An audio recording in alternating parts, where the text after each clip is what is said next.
आणि डॉक्टर बाबासाहेब आंबेडकरांनी संविधान दिले, त्या संविधानामध्ये काळे झेंडे दाखवणे, तुम्हाला दाखवायचे झेंडे दाखवा ना, तुम्ही साईडला उभे राहून झेंडे दाखवा, आमचा निषेध करा, परंतु दगड उचलण्यापर्यंत, ते बी पोलीसच्या देखता, पोलीसच्या समोर एक जणांनी दगड उचललेला तुम्ही पाहिला, म्हणजे दगड उचलण्यापर्यंत मजल या लोकांची जाते आणि क्लिअर कट लक्षात येते की इथलं पोलीस आणि हे जे कोणी गुंड लोक आहेत, पुढे आले लोक की ते 3-4च्या वरती कोणी माणूस नाही.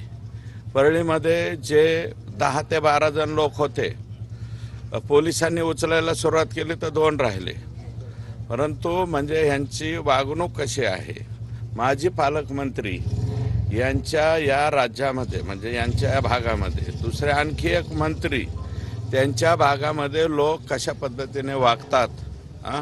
एक जबाबदार लोकप्रतिनिधी, 5 टर्म आमदार निवडून आलेला, मी राज्यमंत्री राहिलेला, माझ्या गाडीच्या समोर अशा पद्धतीचे पोरकटपणाची लक्षणं, बरं का, दगड उचलणे. आता मारणार आहेत का दगड?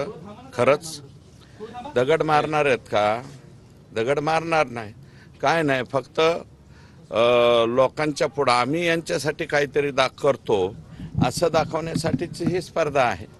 आणि ही गुंडगिरी, ही दहशत, ही संपविण्यासाठीच मी राजकारणामध्ये आता उतरलेलो आहे. आणि आणखी आता यांचे तर खुलाशावर खुलासे. आता जिरेवाडीचं एक प्रकरण माझ्याकडे आलंय, ते कृषी विद्यालय का काय आणलंय ना, सोयाबीन हे ते, त्याचं सुद्धा बरंचसं काही मटेरियल माझ्याकडे आलंय. ते उद्याच्याला ते पण ओपन होईल. म्हणजे स्वतःचं. आणि हे सिरसाळा जे आहे, या गावाचं मी अनेक वेळा नाव घेतलेलं आहे की इथं मार्केट कमिटीनं चुकीच्या ठिकाणी गाळ्याचं बांधकाम केलेलं आहे. गायरानावरती मार्केटला दिलेली जागा एकदम पाठीमागे आहे.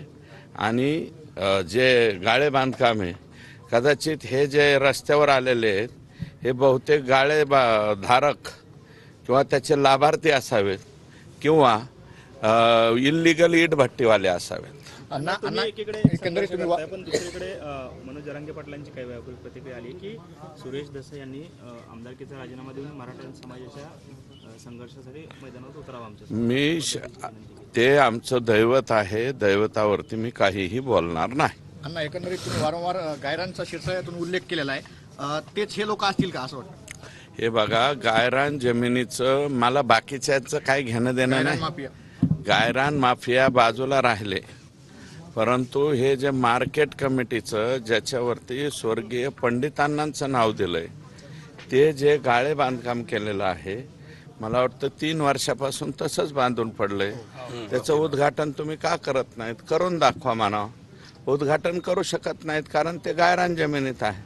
आणि सुप्रीम कोर्टाचे नागप्पा गुंडप्पा विश्वप्पा या बाबतीमध्ये आणि पंजाबच्या एका ग्रामपंचायतीच्या बाबतीमध्ये अतिशय कडक सुप्रीम कोर्टाची ऑर्डर आहे. त्या सुप्रीम कोर्टाच्या ऑर्डरचं हे उल्लंघन आहे. अण्णा, अजून एक प्रश्न की तुम्ही वारंवार शिरसाळ्याचा उल्लेख करत सदस्यांचे सुद्धा घरं अतिक्रमणात आहेत असं सुद्धा उल्लेख केला. 14 का काय लोकांच्या अतिक्रमणात घर? 17 सदस्यापैकी 17 पैकी 14, 17 पैकी 14 सदस्य गायरान जमिनीचे आहेत. हां, बहुमत आहे त्यांचं. गायरान जमिनीवाल्यांचं बहुमत आहे आणि बहुतेक हे गायरान जमिनीवालेच बी काही लोक असावे.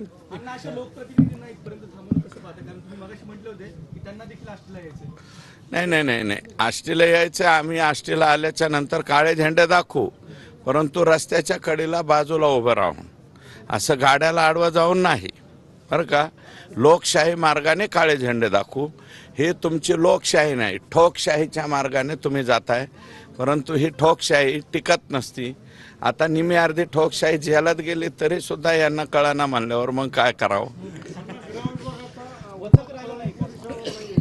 परळी पोलीसवाल्यांनी त्यांना तिथं पाबंद केलेलं आहे. आता बघतो मी कोणाला पाबंद करतायत.